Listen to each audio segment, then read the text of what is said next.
Este es el tercer territorio que vamos a considerar, que como veis está también anidado en los dos anteriores.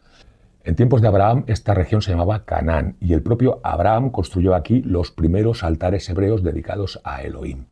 Luego, más tarde, se establecieron aquí sus descendientes y empezaron a llamar al territorio Israel. Aquí es donde se desarrolla la inmensa mayoría de los relatos bíblicos, así que conviene ver esta zona con un poquito más de detalle. Como veis, tiene características muy peculiares, muy fáciles de reconocer incluso a vista de satélite. Vemos primero el río Jordán, que es esta línea que pasa por el centro. El valle de este río nos sirve para dividir el territorio en franjas. A la derecha tenemos la llamada Transjordania, a la izquierda la llamada Cisjordania y más allá, entre Cisjordania y el mar, la llanura costera. Una característica rara de este río es que su parte sur llega hasta los 400 metros por debajo del nivel del mar. Entonces vamos a ver si podemos verlo de manera aproximada. Subiremos un poco y nos dejaremos caer hasta el suelo. Bien, veis que por encima de las montañas se ve el mar y que el Valle del Jordán queda por debajo de la superficie. Este río tan particular, tan extraño, tiene sus fuentes en el norte, en el monte Hermón.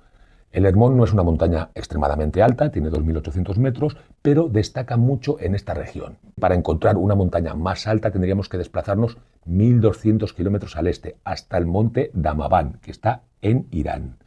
El Hermón suele tener la cumbre nevada y su ladera sur es la única zona boscosa que tiene el territorio hebreo. Casi diríamos que es una zona alpina. Entonces, como veis, desde su pico se puede otear el territorio hebreo en su totalidad. En esta vista se alcanza a ver como unos 300 kilómetros hacia el sur, de manera que se podría recorrer el país entero en 4 o 5 horas en coche. Bastante menos si conducís un Lamborghini y no os importa que os pongan multas. El siguiente accidente geográfico notable que vemos aquí es el mar de Galilea. Está también bajo el nivel del mar y, como veis, no es un verdadero mar, sino que es un lago de agua dulce, pero es un lago rodeado de montañas. Esas montañas actúan como canalizadores de viento que vienen en todas direcciones, se encuentran en este mar, en el mar de Galilea, y a veces dan lugar a tormentas verdaderamente furiosas. No es raro entonces que estas tormentas hagan naufragar a los pescadores que, por cierto, cobran mucho protagonismo hacia el final de estos relatos. Aquí la pesca es abundante y en especial destaca la tilapia, que también se llama pez de San Pedro. En estos relatos se les llama simplemente peces y eso ya es suficiente para el lector, pero también llegan a ser muy relevantes al final de estos relatos. Os comento de paso que los hebreos no eran muy navegantes. El mar para ellos simboliza como el caos y la necesidad. De manera que no eran muy navegantes, sobre todo si los comparamos con sus vecinos fenicios que andaban en barco a todas partes. Entonces, siguiendo el río, llegamos al Mar Muerto, que los hebreos llamaban Mar de la Sal.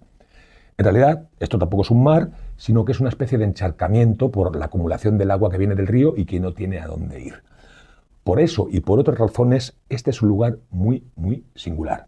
Para empezar, lo mismo que el final del río Jordán, está a unos 400 metros por debajo del nivel del mar, lo que lo hace el punto más bajo de la tierra. Eso si hablamos de la superficie del mar. Si hablamos del fondo, está todavía más abajo.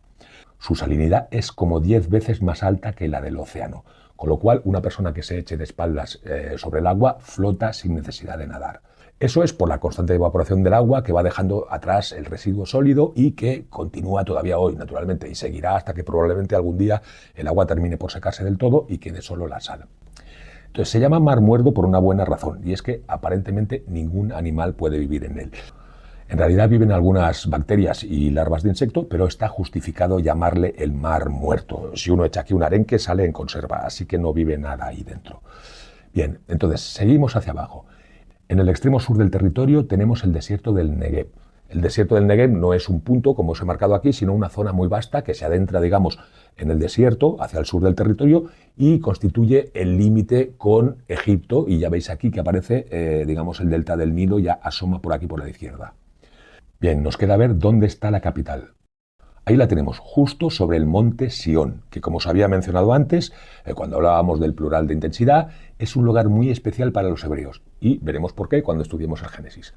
Veréis de momento que Jerusalén está en la franja central del territorio, que está considerablemente elevada respecto a lo que tiene a los lados.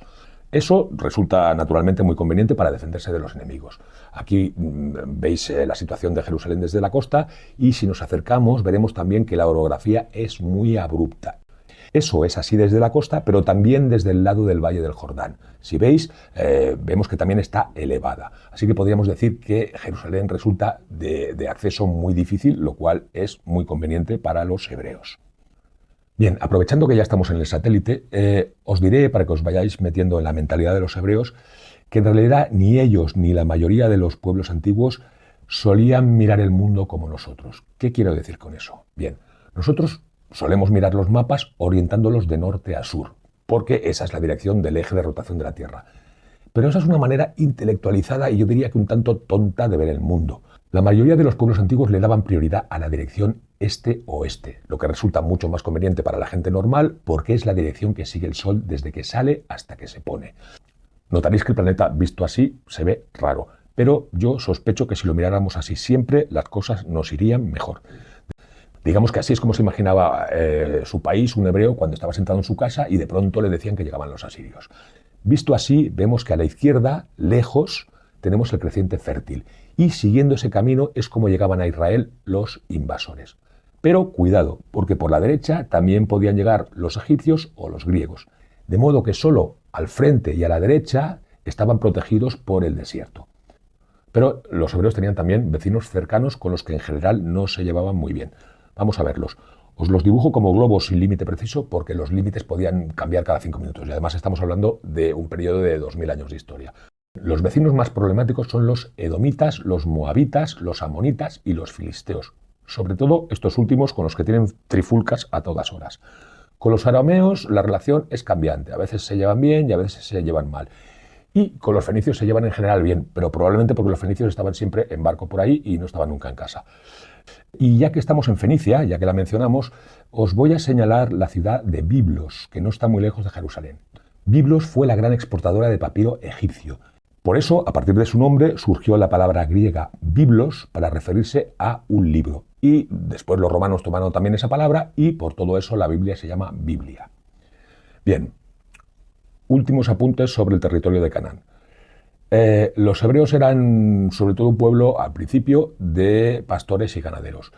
Criaban ovejas, criaban cabras, bueyes, asnos, camellos y otras cosas parecidas.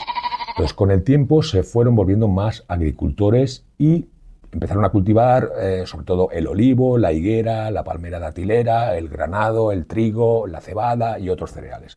Además, de forma espontánea crecen cedros, en la parte norte sobre todo, crecen cipreses, crecen mirtos y sobre todo montones de espinos y zarzas. En cuanto a la fauna bíblica en general, no os podéis encontrar canguros, pero a cambio veréis que se habla de leones, de chacales, de osos, de cocodrilos, de hipopótamos, de águilas, de buitres y de muchas plagas de langosta. Por otro lado, también salen peces monstruosos y dragones y leviatanes, que no podemos identificar exactamente, pero que sin duda eran peligrosos. Bien, como os decía, veremos con más detalle este territorio cuando estudiemos el Génesis, porque la mayor parte del Génesis transcurre en este territorio, en Canaán, pero con lo visto hasta ahora tenemos suficiente para hacernos una idea de cuál es el universo geográfico de estos relatos.